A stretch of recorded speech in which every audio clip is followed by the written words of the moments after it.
বিসমিল্লাহির রহমানির রহিম। আমাদের এই সেন্ট্রাল বাজারের দোকানদার নাম হলো কি আশরাফ। আমি মোহাম্মদ আফসার উদ্দিন বলছি। আশরাফ আজকে আমাদের এই সেন্ট্রাল বাজার দীর্ঘ 8 থেকে 10 বছর পর্যন্ত দোকানদারি করে। দোকানদারি বলতে সে তার একটি মরিচ বিশেষ করে মশলা ভাঙার মেশিন আছে। সেইখানে হলুদ, মরিচ, জিরা, আদা, জিরা এবং মশলা অন্যান্য মশলা ভেঙে বিক্রি করে। তো এই আমাদের বাজারে দীর্ঘদিন পর্যন্ত বণিকদের অভিযোগ ছিল যে বাজারে আপনার 2 নম্বর হলুদ এবং মরিচ বিক্রি হয়, যেটা সম্ভবত অনেকে বলে হাইড্রোক্লোরাইড। আজকে কত তারিখ? আজকে 6 তারিখ।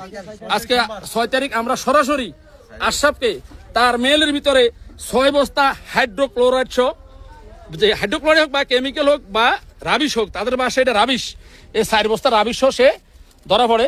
আপনারা দেখেন যে মরিচ, এখানে আপনি হাত ঢুকাই দিয়ে যদি এভাবে রাখেন আপনার কোনো হাত জ্বলবে না। এটা কোনো মরিচ না, এটা হলো এক ধরনের কেমিক্যাল। এই কেমিক্যালগুলো সে বিক্রি করে। সে স্টেটমেন্ট দেয় যে এর সাথে বুচ্চর সরসাঙ্গা বাজারের ফিন্টু এবং আমতলিয়ার আনোয়ার জড়িত। তাই আমরা আইনশৃঙ্খলা বাহিনীর উপস্থিতিতে আজকে এই আশরাফকে আমরা আমাদের আইনশৃঙ্খলা বাহিনীর হাতে তুলে দিচ্ছি।